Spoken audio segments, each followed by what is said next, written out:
চোর গেছে চুরি করতে, প্রতিবেশীর বাড়িতে ঢুকছে, চুরি করতে যাবে, এমন সময় মনে পড়ছে যে না, প্রতিবেশীর বাড়িতে চুরি করা যায় না, রাসূলের নিষেধ, প্রতিবেশীর হক আছে। হাসরের ময়দানে যদি আল্লাহ আমারে জিজ্ঞেস করে প্রতিবেশীর হক আদায় তো করলি না, চুরি করতে গেছিস, আমি কি জবাব দেব? চুরি করা যাবে না, চলে গেছে। পরের দিন গেছে চুরি করতে আরেক ঘরে, ঘরের ভিতরে চুরি করতে যাবে, দেখে যে মূর্তি, খোঁজ দিয়ে দেখে এটা খ্রিস্টানের বাড়ি। আরে যিশু খ্রিস্টের মূর্তি এই বাড়িতে, বুঝে গেল খ্রিস্টান। বিদুর্মীর ঘরে আমি মুসলমান চুরি করব, এটা হয় নাকি? বিদুর্মীর ঘরেও চুরি করলেন না। এরপরে গেছে আরেক ঘরে, যে দেখে ওই ঘরে মূর্তির সংখ্যা আরো বেশি, এটা নমস্কারের ঘর, হিন্দুদের ঘর। ভাবলেন এই ঘরে তো আরো চুরি করা যায় না, ওরা মুশরিক। এরপরে চিন্তা করলেন না না, একটু দূরে যাই। চতুর্থ রাতে দূরে চলে গেছে এক বাড়িতে, ঘরে যে ঢুকছে চুরি করবে। দোতলার ভিতরে সিন্ধুক, দোতলায় উঠে সিন্ধুকের টাকাগুলি নামে গুনতেছে। গনার সময় দেখে কিছু টাকার উপরে লেখা আছে এটা হালাল টাকা, এই টাকা যাকাত দেওয়া হয়েছে। কিছু টাকার গায়ে লেখা এটা অবৈধ টাকা, এই টাকা যাকাত এখনো দেওয়া হয় নাই। চোর চিন্তা করে চুরি যখন করবো তো হারাম টাকা চুরি করে লাভ কি? হালাল টাকাই করি যেটা যাকাত দেওয়া হয়েছে। এখন যাকাত দেওয়া টাকা সে গণতেছে। আপনারা কি মনে করেন ওর গণার কারণে সময় কি স্টপ থাকবে না? সময় চলতেছে। কিছুক্ষণ পরে দিছে ফজরের আজান। চোর চিন্তা করে আরে আগে নামাজ পরে চুরি।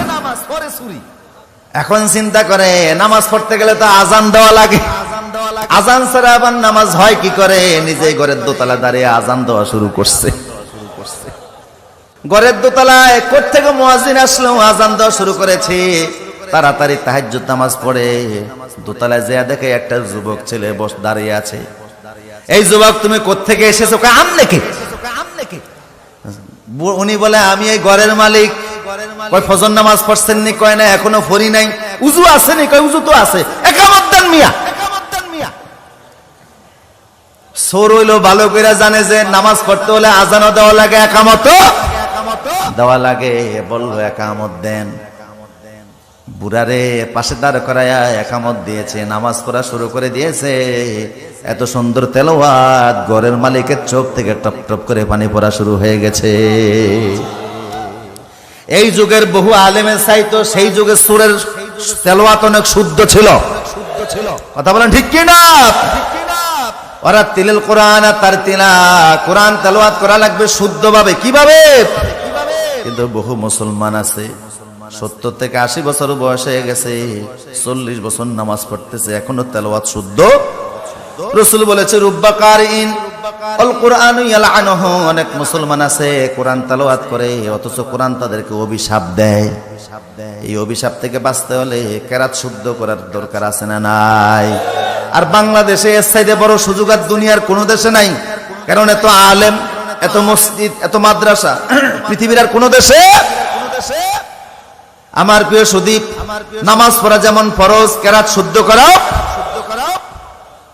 চোর তেলাওয়াত শুনে গৃহস্থ মানে খুশি হয়ে গেল। খুশি হয়ে বলে তুমি কে? তোমার পরিচয় দাও। বড় সুন্দর কণ্ঠ দিয়ে নামাজ পড়িয়েছো, আমি বড় মুগ্ধ হয়ে গিয়েছি। চোর বলে আর পরিচয় দেওয়ার দরকার নাই, যা হওয়ার তা হয়ে গেছে, আমি যাচ্ছি, আসসালামু আলাইকুম। উনি বলে না, পরিচয় দেওয়া লাগবে। কেন এসেছো আমার ঘরের দোতলায়? তুমি কেন আসছো? কেমনে ঢুকছো? যুবক বলে আসছিলাম একটা কাজে, এখন আর সুযোগ নাই করার, ধরা পড়ে গেছি। মালিক বলে না, বলা লাগবে। বলে ও মালিক, পেটের অভাবে চুরি করতে বের হয়েছি, আপনার ঘরে আসছিলাম, টাকা গুনতে গেছি, এমন সময় আজান দিয়ে দিয়েছে। ভাবলাম চুরি পড়ে আগে নামাজ পড়তে যে ভাবলাম আজান দেওয়া লাগে, আজান দিয়েছি, আপনি আসলেন, একামত দিয়ে জামাতের সঙ্গে নামাজ পড়েছি। এখন আপনার সামনে আর আপনার টাকা নেই কেমনে? উনি বলে আমার ঘরে কি এই প্রথম আসতো না? অন্য ঘরে গিয়েছিলাম, খ্রিস্টানের ঘরে মূর্তি দেখে অমুসলিমের ঘর, সে অমুসলিমের ঘরে থেকে আমি চুরি করি নাই। এরপরে গিয়েছি আমি হিন্দুর ঘরে, অমুসলিম ইসলামের দুশ্মন, তার ঘরেও চুরি করি নাই। এরপরে গিয়েছি প্রতিবেশীর ঘরে, তার ঘরেও চুরি করি নাই। তারপরে আসছি আপনার ঘরে। এইভাবে করে আপনার ঘরে আইসাও তো নিতে পারলাম না। উনি বলে তুমি যাইতে পারবা না, তুমি এখানেই থাকো। তালা মাইরা নিজে নিচে গেছে। যুবকের ঘরে আটকে নিচে চলে গেছে। যা কই স্ত্রী রে, নিজের কন্যা বিবাহের উপযুক্ত হয়েছে, একটা মুত্তাকি ছেলে তালাশ করতেছিলাম। আমার তো সন্তান নাই, ছেলেও নাই, মেয়েও নাই, একমাত্র মেয়ে ছাড়া। বিশাল সম্পত্তির মালিক আমি। একটা মুত্তাকি ছেলের হাতে মেয়েটাকে তুলে দিতে চাইছিলাম। এখন সেই মুত্তাকিরে আমি উর্ফে তালা মাইরা তুই আইছি। বউ কয় মুত্তাকি বুঝি উর্ফে দিয়াই, ঘরের দরজা আছে না? কিভাবে ওখানে তালা মারলেন? কয় বউরে আসছিল ফ্যাটের অভাবে চুরি করতে। চুরি করতে আসছে, কিন্তু চুরি করে নাই। আমার মনে সুযোগ পায় নাই, সেই জন্য নিতে পারে নাই, ধরা পড়ে গেছে। আমার মনে হয় তার হাতে যদি আমার গোটা সম্পদ তুলে দেয়, তার দ্বারা তসরুফ হবে না। কারণ অভাবের সোর এক জিনিস, আর স্বভাবের সোর। অভাবের সোর যারা, তাদেরকে অল্প দিলেই তুষ্ট হয়ে যায়। ফেটের খিদা মিটে গেলে আর বাজে চিন্তা করে না। আজ যারা স্বভাবের সোর, হাজার হাজার কোটি টাকার মালিক হওয়ার পরেও স্বভাব থেকেই যায়। কখনো মালয়েশিয়াতে সেকেন্ড হোম করে, এরপরে লোভ হয় আমি কানাডায় করি। এত লোভ মিটে না, তারপরে যে আমেরিকাতে, লন্ডন সহকারে বিভিন্ন দেশে হাজার হাজার কোটি টাকা ফাটায়, তারপরেও তার লোভ মিটে না। এমন চোর আছে না নাই? কে বলছে চোর আছে? চোর থাকলে তো হাত কাটা হতো। কথা কোন ঠিক কিনা? কারণ কোরআনে চোরের বিধান কি? আস-সারিকু ওয়াস-সারিকাতু ফাকতাউ আইদিয়াহুমা। আল্লাহ বলেছে চোর যদি চুরি করো তার হাত কেটে দাও। এই আইনটা কি দুনিয়ার মানুষের না আল্লাহর? আল্লাহকে আইনটা বুঝা দিছে না না বুঝা দিছে? দুনিয়াতে যত মানুষ আছে বানাইছে কে? কথা বলেন, কে বানিয়েছে? আবার অপরাধ করার কারণে হাত কাটার বিধানও দিয়েছেন কে? আল্লাহ। বুঝা গেল মানুষের কল্যাণে যে আইনটা দিয়েছেন এটা বড় বড় আইন না, কল্যাণকর আইন। অথচ এই দেশে এই পর্যন্ত বিগত 50 বছরে একটা চোরেরও হাত কাটা হলো না। বুঝা গেল এই দেশে কোনো চোর নাই। ও চোর আছে, কোরআনের বিধান মানতে রাজি না। কথা বলেন ঠিক কিনা? কিন্তু কোরআনের বিধান মানলে কোনো চোর থাকতো না, সমবন্টন হতো, সবাই খেয়ে দিয়ে ভালো থাকতে পারতো। কথা বলেন ঠিক কিনা? আমার প্রিয় সুধী, সেই যুগের চোর ছিল এই যুগের বহু বুজুর্গের চাইতে অনেক ভালো মানুষ। কি সমাজ রসুল গঠন করে গেলেন! পৃথিবীর ইতিহাসে এমন সোনার মানুষ আর হয় না, এত সুন্দর মানুষ আর হয় না। হযরত ওমরের মতো মানুষ, যিনি ছিলেন মূর্খ, যিনি লেখাপড়া জানতেন না, অক্ষর জ্ঞান ছিল না, যিনি ছিলেন রাখাল, সেই ওমর ইসলাম কবুলের পরে রসুলের সাহাবী হওয়ার মর্যাদা লাভ করলেন। শুধু মর্যাদা লাভ করেন নাই, অক্ষর জ্ঞানটাও তিনি শিখে ফেললেন। শুধু অক্ষর জ্ঞান শিখেন নাই, ইসলামের দ্বিতীয় খলিফা হলেন। শুধু দ্বিতীয় খলিফা হন নাই, তামাম বিশ্বের অর্ধেকটাকে 10 বছর পর্যন্ত শাসন করলেন। আল্লাহু আকবার। কিয়ামত পর্যন্ত হযরত ওমরের শাসন ব্যবস্থার মতো এমন যুগ আর আসবে নাকি? এ কথা বলেন, আসবে? কি সমাজ ব্যবস্থা উপহার দিয়েছেন আমার প্রিয় সুধী। 23 বছরে আল্লাহ রসুল কেমন সোনার মানুষ বানিয়ে ফেলেছেন। আল্লাহ রসুলকে পাঠালেন মক্কার সমাজে, তিনি আসলেন। সেই সমাজে রসুল কাজ করতে শুরু করলেন। কেমন নবী তিনি, তার সম্পর্ক তো আমরা অত ভালো জানি না। আমরা বিশ্ব নবীর জীবনী সম্পর্কে অত লেখাপড়া আমাদের নাই। আমি যদি বলে হাত উঠান, রসুলুল্লাহর গোটা জীবনীটা পড়েছেন কয়জন? বাংলায় কত জীবন চরিত্র তৈরি হয়েছে, কত রসুলের জীবন ব্যবস্থার উপরে সিরাতের গ্রন্থ প্রণীত হয়েছে। পুরা জীবনীটা পড়েছে এমন মুসলমানের সংখ্যা কম না বেশি? খুবই নগণ্য। কথা বলেন ঠিক কিনা? নবী সম্পর্কে জানার দরকার। যে যারে জানে না সে তারে মানতেও জানে না। মানতে হলে জানতে হবে। কথা বলেন ঠিক কিনা? আগে নবী সম্পর্কে জানো, তাহলে মানো, দেখবা মানাটা তোমার জন্য সহজ করে দিয়েছেন কে? নবী সম্পর্কে জানা লাগবে, নবীর ইতিহাস জানতে হবে, নবীর জন্ম জানতে হবে, নবীর মিলাদ জানতে হবে, সিরাত জানতে হবে, গোটা জিন্দেগি জানতে হবে। অথচ আমাদের বাসা বাড়িতে অনেক নোবেল বই সহকারে কত কিছু পাওয়া যায়, নবীর জীবনের উপরে 2-4টা বইও পাওয়া যায় না। আবার এখন তো এমনও আছে, কিছু কিছু ধর্মীয় বই পাওয়া গেলে জঙ্গিবাদের তকমা দেওয়া হয়। জঙ্গিবাদের সাথে ইসলামের কোনো সম্পর্ক? বাংলা ভাইয়ের সাথে, শায়েখ আব্দুর রহমানের সাথে, যারা মানুষ হত্যা করে নিরপরাধ মানুষ, ওদের সাথে ইসলামের কোনো সম্পর্ক? কিন্তু ইসলামী বই পাইলেই আজে বাজে মন্তব্য কলাম লিখবেন না, অনেক হাবিজাবি কথা বলবেন না। মুসলমান বেঁচে থাকবে আর কোরআন এবং সুন্নাহর উপরে কথা বলেন, ঠিক কিনা? নবীর ঈমান ঠিক রাখতে হলে নবীর জীবনীটা জানতে হবে, যেই জীবনীকে আল্লাহ পাক সার্টিফিকেট দিয়েছেন ওয়া ইন্নাকা লাআলা খুলুকিন আযীম। ও নবী, আপনার জীবনীটা এত বিশাল, এত মহান, যেটা মাপার মতো যন্ত্র পৃথিবীতে নাই। কি নবী আমরা পেয়েছি, যেই নবী বলেছে পৃথিবীতে যদি মূসা আলাইহিস সালাম আমার যুগে বেঁচে থাকতো, লাউ কানা মূসা হাইয়ান লাত্তাবাআনি, মূসা নবী যদি বেঁচে থাকতো পৃথিবীর 4 কোটি 20 লক্ষ ইহুদিদের নেতা, তাহলে তার জন্য ফরজ হয়ে যেত আমার উম্মতের মধ্যে শামিল হয়ে যাওয়া। আমাকে পাইলেই তার নবুয়ত ক্যান্সেল হয়ে যেত। আল্লাহু আকবার বলেন। দুনিয়ার সব নবীদের উপরে যার মর্যাদা শ্রেষ্ঠত্ব আল্লাহ দান করে দিয়েছেন, সেই নবী বলেছেন ইন্না ঈসা ইয়ানজিলু মিনাস সামায়ে ক্বাবলাল কিয়ামা। পৃথিবীর প্রায় 200 কোটি খ্রিস্টানদের নেতা ঈসা আলাইহিস সালাম তিনি কিয়ামতের আগে আসবেন এই উম্মতের মধ্যে শামিল হওয়ার জন্য। সুবহানাল্লাহ। তিনি আকাশ থেকে এসে ইনজিল দ্বারা চলবেন না, ইনজিলের কিতাবের অনুসরণ করবেন না। ঈসা আলাইহিস সালাম কিয়ামতের আগে এই জমিনে এসে কোরআন এবং সুন্নাহর অনুসরণ করবেন। আমার প্রিয় সুদীপ, বিশ্ব নবী যেই নবীর উম্মত আমরা হলাম, নবী হলেন শ্রেষ্ঠ নবী, আর নবীর উম্মত হয়ে যাওয়ার কারণে আমরা হয়ে গেলাম শ্রেষ্ঠ উম্মত। কুনতুম খায়রা উম্মাতিন উখরিজাত লিন-নাস তা'মুরুনা বিল মা'রুফি ওয়া তানহাউনা আনিল মুনকার। আল্লাহ বলেছেন তোমরা হলো পৃথিবীর সর্বশ্রেষ্ঠ উম্মত। কি উম্মত? সর্বশ্রেষ্ঠ উম্মত। দুনিয়া সব উম্মতের উপরে তোমাদের দাম বেশি। আসলাম শেষে যাব আমরা সবার আগে, জান্নাতে ঢুকবো সবার আগে, সবার উপরে আমাদেরকে শ্রেষ্ঠত্ব দেওয়া হলো। কেমন ভাবে আল্লাহ শ্রেষ্ঠত্ব দিলেন? হাদিস শরীফের মধ্যে এসেছে কিয়ামতের ময়দানে বিভিন্ন নবীদের আপন আপন উম্মতেরা যারা অবাধ্য উম্মত, তারা নবীদের নামে মিথ্যা মামলা দায়ের করবে। হাসরের ময়দানে ঈসা আলাইহিস সালামের অবাধ্য উম্মত, মূসা আলাইহিস সালামের অবাধ্য উম্মত, দাউদ আলাইহিস সালামের অবাধ্য উম্মত, নূহ আলাইহিস সালামের অবাধ্য উম্মতেরা নবীদের বিরুদ্ধে আল্লাহর দরবারে মিথ্যা মামলা দায়ের করবে। কিয়ামতের ময়দানে মিথ্যা মামলা হবে। বোঝা গেল দুনিয়াতে হবে কি হবে না?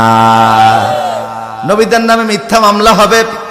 সেই মামলায় তারা বলবে আল্লাহ আপনি আজকে যে আমাদেরকে শাস্তি দিচ্ছেন, জাহান্নাম দিচ্ছেন, আযাব গজবে গ্রেফতার করতেছেন, কেন গ্রেফতার করতেছেন? এই নবীরা তো একজন আমাদেরকে দাওয়াত দেয় নাই, দিন বুঝায় নাই, পরকাল বুঝায় নাই, জান্নাত জাহান্নাম কি জিনিস আমাদেরকে বুঝায়। কথাটা তারা সত্য বলবে না মিথ্যা বলবে? মামলা দায়ের করছে কাদের বিরুদ্ধে? নবীদের বিরুদ্ধে।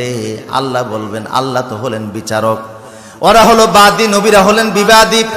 নবীদেরকে আল্লাহ ডেকে বলবেন ও নবীরা, তোমাদের অবাধ্য উম্মতেরা তোমাদের বিরুদ্ধে মামলা দায়ের করেছে, এখন তোমরা বলো, তোমরা জবাব দাও। নবীরা বলবে আল্লাহ ওরা মিথ্যা বলতেছে, আমাদের দিনরাত 24 ঘন্টার ভিতরে প্রয়োজনীয় কাজ ছাড়া সমস্ত সময়গুলি আমরা দাওয়াতের কাজে ব্যয় করে দিয়েছি। ওরা আমাদেরকে মেরেছে, করাত দিয়ে ছিঁড়েছে। আসাদুল বালায়াল আম্বিয়া সুম্মাল আমসালু ফাল আমসাল, দাওয়াত দেওয়ার কারণে জাকারিয়া নবীকে 2 টুকরা করে দেওয়া হয়েছে। বনি ইসরাইলের 38 জন নবীকে ইহুদিরা একদিনে হত্যা করছে। কথা বলেন ঠিক কি না? আজকে কোরআনের দাওয়াত দিতে গেলে যে সকল আলেমদের উপরে হামলা মামলা আসে, নির্যাতন আসে, জেল জুলুম আসে, ফাঁসির হুকুম আসে, এক শ্রেণীর আলেমরা আবার এটা নিয়ে মজা লুটে, কয় ওনাদের উপর এত নির্যাতন কেন, আমাদের উপর আসে না, তার মানে আমরা যুগের বড় বুজুর্গ। আর মিয়া যারা বুজুর্গ তাদের উপরেই তো বিপদ মুসিবত বেশি আসে, কারণ নবীদের চাইতে বড় বুজুর্গ পৃথিবীতে আর কেউ। তো নবীদেরকে যখন কোরআন দিয়ে ছিঁড়া হয়েছে, বুঝা গেল যারা যুগের বুজুর্গ তারাই নির্যাতিত বেশি হবে।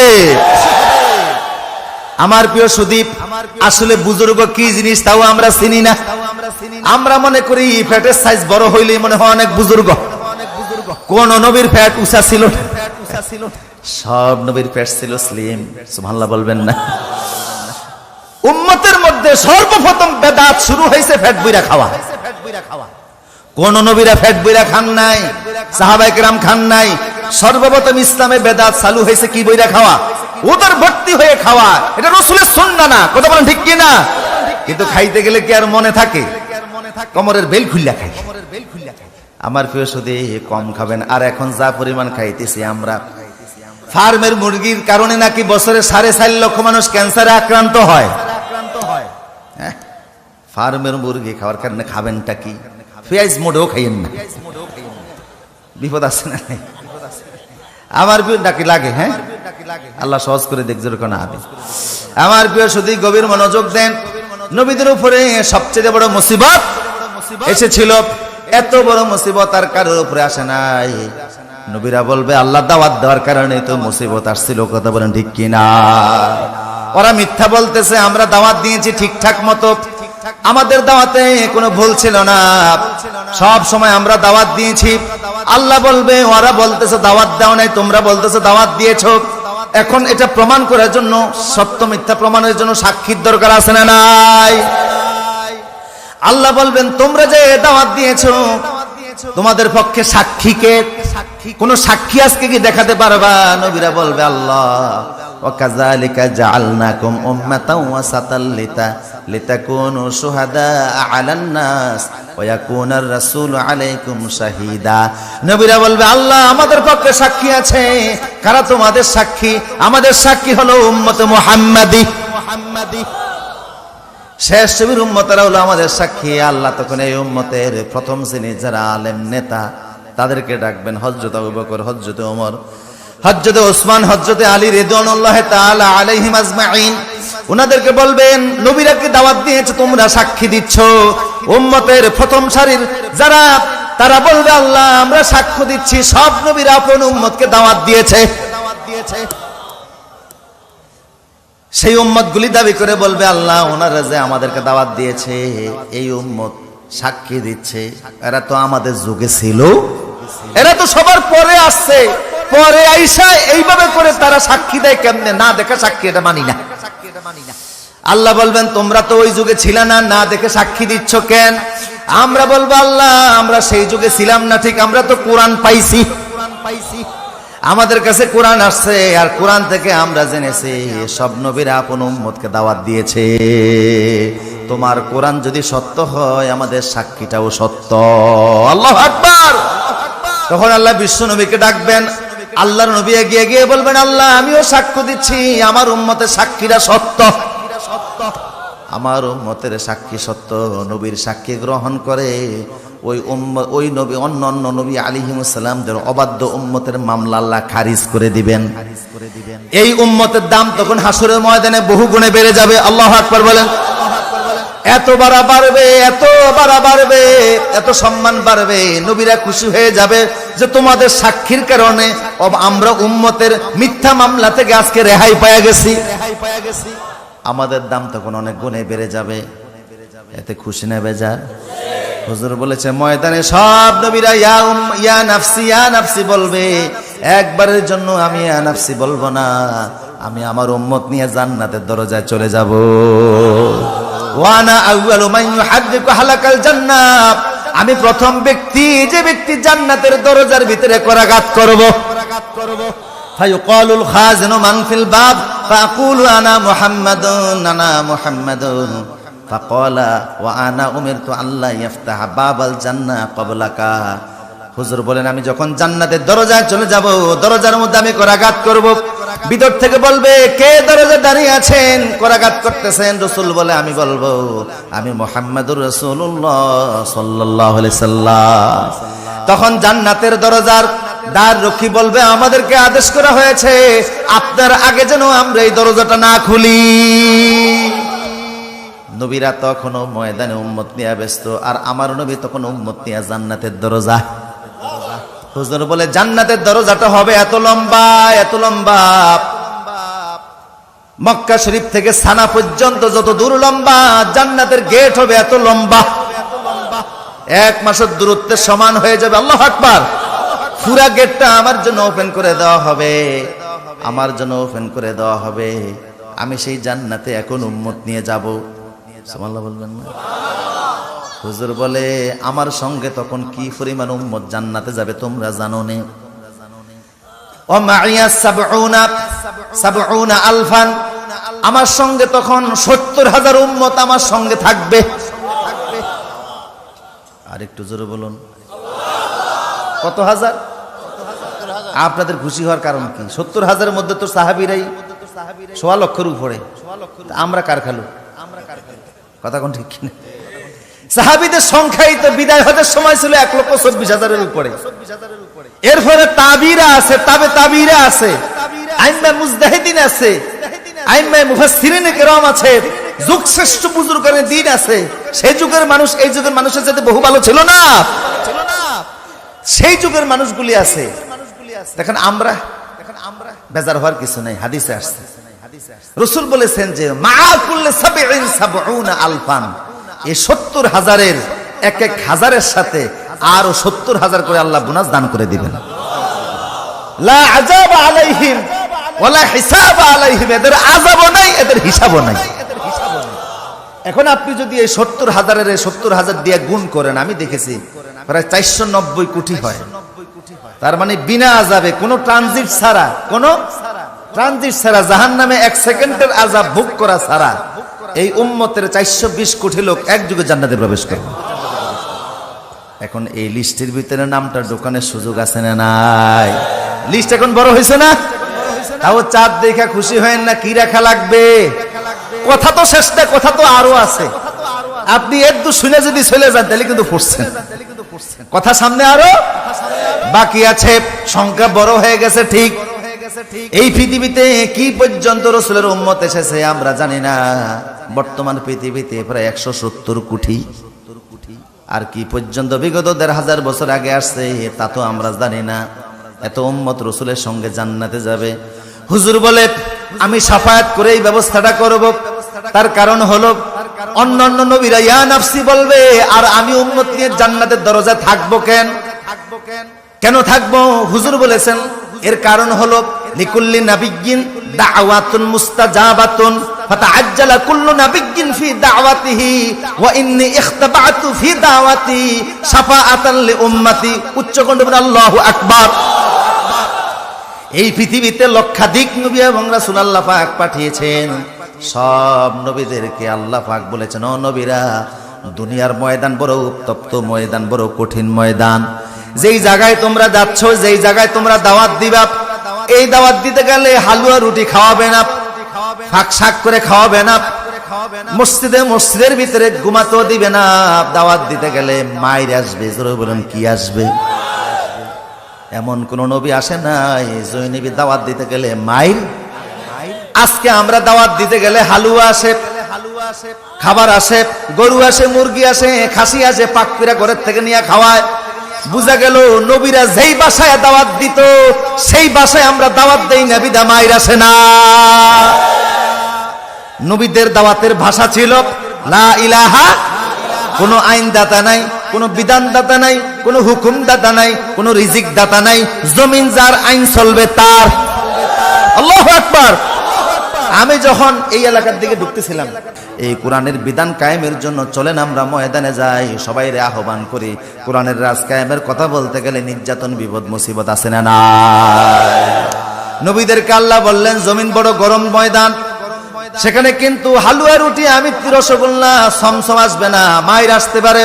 সেই বিপদে পড়বা তোমরা, কঠিন কঠিন বিপদে। কে বলছেন? আগেই বলে দিয়েছেন, হাদিস বুখারীতে আসছে। তোমাদের কাছে বিপদ মুসিবত আসবে, সেই বিপদে পড়ে তোমরা যদি দোয়া করো, আমি আল্লাহ ওয়াদা দিলাম একটা দোয়া আমি আল্লাহ কবুল করব। সব নবীদেরকে আল্লাহ বলে দিয়েছেন যদি কঠিন বিপদে পড়ে দোয়া করো, তাহলে কয়টা দোয়া? একটা দোয়া আমি আল্লাহ কবুল করব। রাসূল বলে এই সুযোগটা আল্লাহ আমারও দিয়েছে। দুনিয়ার সব নবীরা কঠিন কঠিন বিপদে পড়ে সেই দোয়াটা দুনিয়াতে খরচ করে ফেলেছে, কিন্তু আমি খরচ করি না। আল্লাহু আকবার। অথচ সব নবীর চাইতে আমার উপর নির্যাতন ছিল বেশি। কথা বলেন ঠিক কিনা? কারণ যার সম্মান যত বেশি তার উপরে নির্যাতন হলো ওটার মাত্রাটাও বেশি। ঢাকা বিশ্ববিদ্যালয়ের একজন প্রফেসরকে একবার একটা ইফতার মাহফিলে দাওয়াত দিয়ে কিছু দূর আসার পরে ওনাকে ফোন করে বলা হলো আপনার দাওয়াতটা ক্যান্সেল করা হয়েছে। উনি রাগে ক্ষোভে অভিমানে গাড়ির ভিতরে স্টক করে মারা গেছে। বুঝেন না কথা? ওনাকে দাওয়াত দেওয়া হয়েছে, কিসের দাওয়াত? ইফতারের দাওয়াত। গাড়িতে রওনা শুরু করেছে, কিছু দূর আসার পরে যখন বলা হলো যে আপনার দাওয়াতটা ক্যান্সেল, ইফতারের 10 মিনিট আগে উনি গাড়িতেই মারা গেছে। কিন্তু কত মানুষের গ্রাম অঞ্চলে আপনার ইফতারে তান কান দূরে টাইম না, বের করেন না, মরছে নি কেউ? হ্যাঁ, কথা বলেন না। অনেক সময় খানার প্লেট থেকে বাইর করে দেন না, মারা গেছে কেউ, যাওয়ার সময় তোকে বিচার আল্লাহ করুক, খাইতে দিলি না আমারে, মরে না তো, স্ট্রোক করে না, হার্ট অ্যাটাকও করে না। তার এই জন্য রসুল বলছে আংজিলুন নাসা মানাজিলুহুম, মানুষের পদমর্যাদা অনুযায়ী তাকে সম্মান দাও। কথা বলেন ঠিক কি না? এটাও ইসলামের বিউটি, এটা ইসলামের সৌন্দর্য। সবাই একরকম না, ব্যক্তির পদমর্যাদা অনুযায়ী, চেয়ারম্যান অনুযায়ী তাকে সম্মান দাও, এমপিকে এমপি অনুযায়ী সম্মান দাও, মন্ত্রীকে মন্ত্রী অনুযায়ী সম্মান দাও, আলেমকে আলেম অনুযায়ী সম্মান দাও, ইমামকে ইমাম হিসেবে সম্মান দাও, মুয়াজ্জিনকে মুয়াজ্জিন হিসেবে সম্মান দাও। কথা বলেন ঠিক কি না? আনজিলুন নাসা মানাজিলুহুম, মানুষের কিমত করো তার কদর অনুযায়ী, তার পরিমাণ অনুযায়ী। সব নবীদের শ্রেষ্ঠ নবী হচ্ছেন মুহাম্মদুর রাসূলুল্লাহ। ওনার উপর যে নির্যাতন করা হয়েছে এটার মাত্রাটাও ছিল বেশি, অনেক বেশি, অনেক বেশি। মনের কষ্টে একবার রাসূল মক্কা শরীফ থেকে বের হয়ে চলে গেছে। মক্কা শরীফ থেকে 25 কিলোমিটার দূর বুখারীতে এসেছে, রাসূল জিরান এলাকায় গিয়েছেন। মনের কষ্টে মাত্র 435 জন মুসলিম মক্কার জমিনে রাসূলের হাতে কালেমা পড়ে মুসলমান হয়েছে। আল্লাহু আকবার। আপনারা আমার দিকে তাকান, কতজন? মক্কায় রাসূলের হাতে কালেমা পড়েছে মাত্র 435 জন, আর মদিনা থেকে এসে কালেমা পড়ছে মাত্র 200 জন। এই হলো মক্কার 13 বছরের হেদায়েত। 635 জন অমুসলিম রাসূলের হাতে কালেমা পড়ে মুসলমান হয়েছে। নির্যাতনের মাত্রা এমন একটা দিন যায় নাই যেই দিন অত্যাচার নির্যাতনের কারণে কান্নার শব্দ আসে নাই। বিশ্বনবী মনের কষ্টে মক্কা শরীফ থেকে বের হয়ে গেলেন। আপনারা আছেন আমার সাথে? যেই জায়গায় গেলেন বুখারীতে আসছে, সেই জায়গাটার নাম হলো জিরান। 2 কেরাতে পড়া যায় জিরান, জের দিয়েও পড়া যায়, জুরান ফেস দিয়েও পড়া যায়। রাসূল গেলেন জিরান এলাকায় মনের কষ্টে। কিসের কষ্টে? এটা কিন্তু হিজরত না।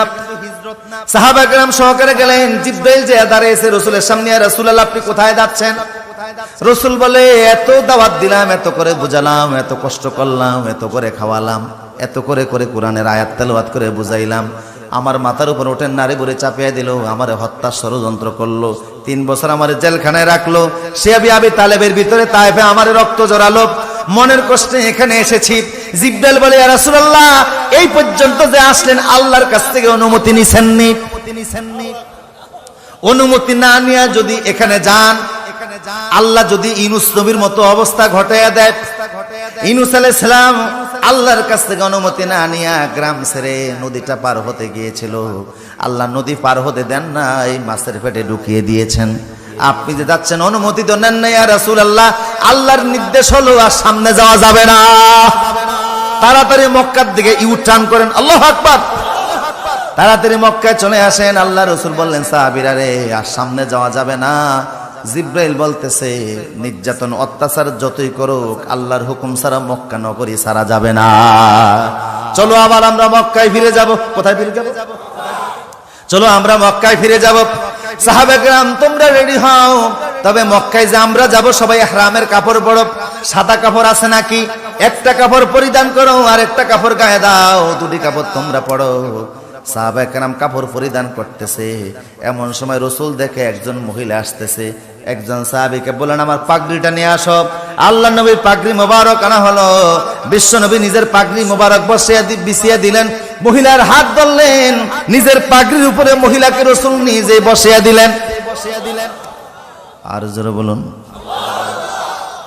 মহিলা রাসূলের সঙ্গে কথা বলতেছে, কিছুক্ষণ পর পর আল্লাহর নবীর মাথার মধ্যে হাত দিচ্ছে।